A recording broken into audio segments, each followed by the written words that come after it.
You are Locked On Wildcats, your daily podcast on the Arizona Wildcats, part of the Locked On Podcast Network, your team every day.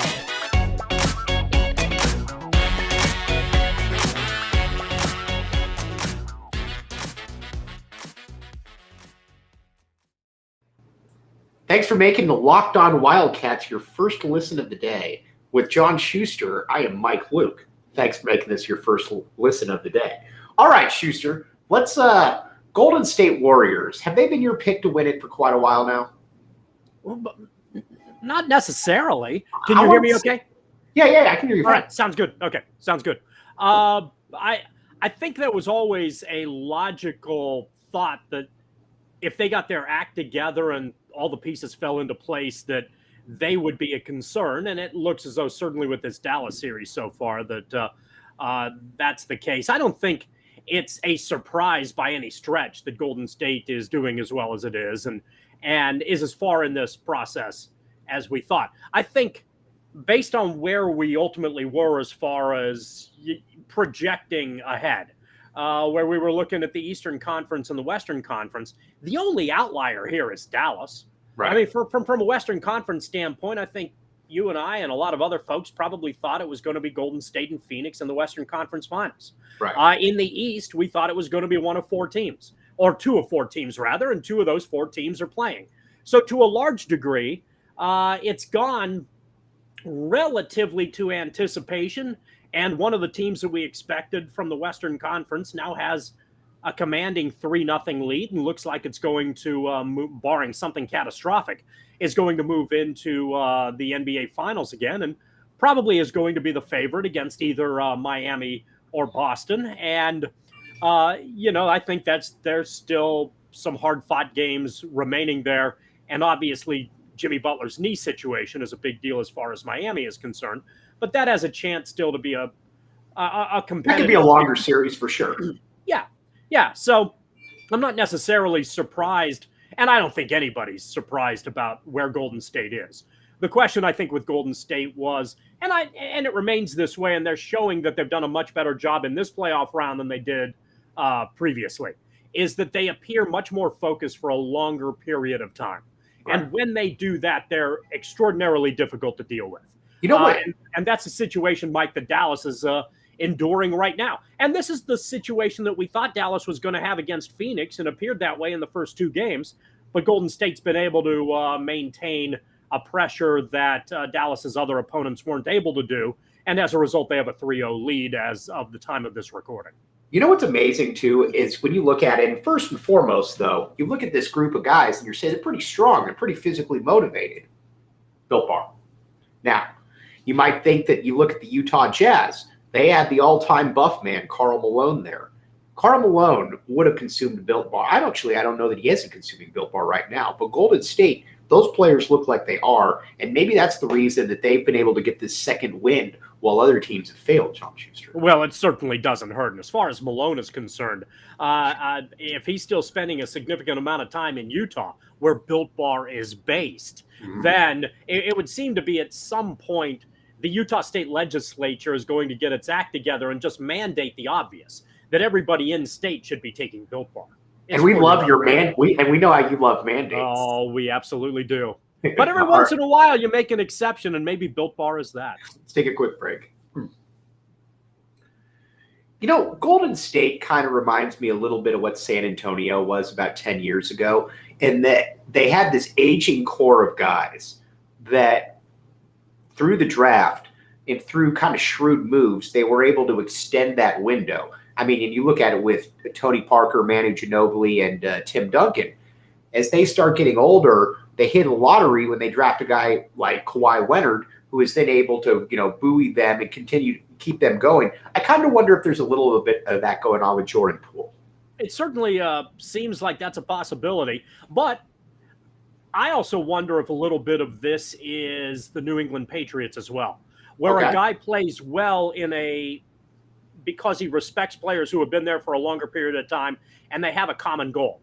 So you don't have to be the star. You may be a star, but you're going to listen to stars who are at your level or a little bit above you, and there's going to be a respect thing there, and you're going to play ultimately within that system and be very effective. And sometimes if you don't have that to lean on, if you go into another organization that doesn't possess that kind of approach or has become accustomed to those sorts of things or has players and personnel around who can motivate you in that way, maybe there's a possibility that whatever your dynamic is doesn't work quite as well. So I think it's very early to start making grand proclamations about what Jordan Poole is. Right. But you're not prepared to say that he's Michael Jordan. I'm not. I know you are, because no, I would say it's LeBron James. Exactly. That's the entire reason that you wanted to record today, is so that you could brag about the off the cuff awesomeness of Jordan Poole, and it was so powerful that it got you choked up. I understand how that is, but try to temper things a little bit. We don't want you to. We need you to enjoy some Built Bars and to enjoy some waters here. Don't get too excited about Jordan Poole and his long-term basketball legacy upside just yet. In the here and now, though, he's obviously been a great addition to Golden State. And that says a lot about the ability of, scouting, recognizing people who fit into a system and having the personnel around to be able to mold that appropriately. Some organizations seem able to do that a heck of a lot better than others. All right. Why is first, let's talk about Built Bar before we take a quick break. Do we talk about Built Bar again? Rock Auto. Yeah, Rock Auto. Because right. When I think of strength, when I think of I think of Rock Auto. When you think of Baron von Raschke and the claw, you think about a little bit of a claw going in there. Now, let me ask you this. Yes, you have ask away. Experience with Rock Auto. I have more than one testimonial in regards to Rock Auto. I have two instances where I've utilized Rock Auto, and they have benefited me on both occasions. You go to Rock Auto. Rock Auto is basically the Amazon of car parts places. You look for the part you need. You can do some cross-referencing online to try to figure out what part works. They have a great search engine. You can navigate that pretty easily and then compare prices. And it helps if you're a DIY guy or have a mechanic who can fix it for you. As a result of that, you order the part, get it from Rock Auto, mechanic fixes it for you, you save some money, or you fix it yourself and save even more money in that regard. But on both occasions that I have utilized the service, Rock Auto has been great. It has been easy to navigate the website. The delivery has arrived just as quickly as it said it would, and that's a big deal given supply chain concerns and a lot of other issues, because you need your car to run. And then it's up to you to take the next step. Rock Auto can't put the part in the car for you. You have to be able to take that step and get it done. But Rock Auto is a great source and a great place to go to ultimately take the initial steps to get back on the road. All right, let's take a quick break. All right, John Schuster, we're back. Yes, sir, Mike Luke. We got the Miami Heat and the Boston Dolphins. Let's say, I haven't been as worried about a team in the history of basketball as the Boston Dolphins, and they are, if they get on their game, if they get on their game and play with purpose, they're going to be a real problem. It's almost like they're so formidable that people have tried to lock them out of their visions, like they don't exist. Yeah, I'm amazed that there is not a Locked On Boston Dolphins podcast just yet.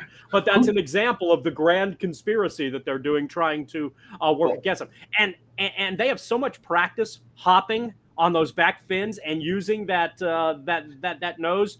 Precision is impressive. So yes, the Boston Dolphins are really tough. The Miami Heat happens to be playing the Boston Celtics, and not the Boston, which is a good thing for the Heat. It really is. It really is, because Miami would be feeling the heat if they had to deal with this other team. They're both good basketball teams. It looks as though Miami is a little bit more well-rounded. They jumped out to that big lead in Game 3, and then when Butler went down at the half, they had to hold on. It got pretty interesting down the stretch. I expect Boston to still be resilient.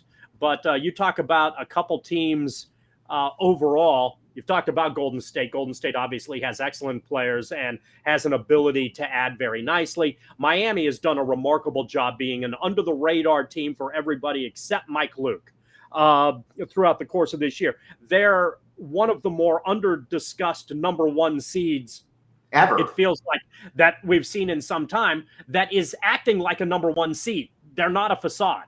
And I mean, at this stage, again, assuming that Butler is legitimately healthy and can work through the knee issue, that's obviously the deal here.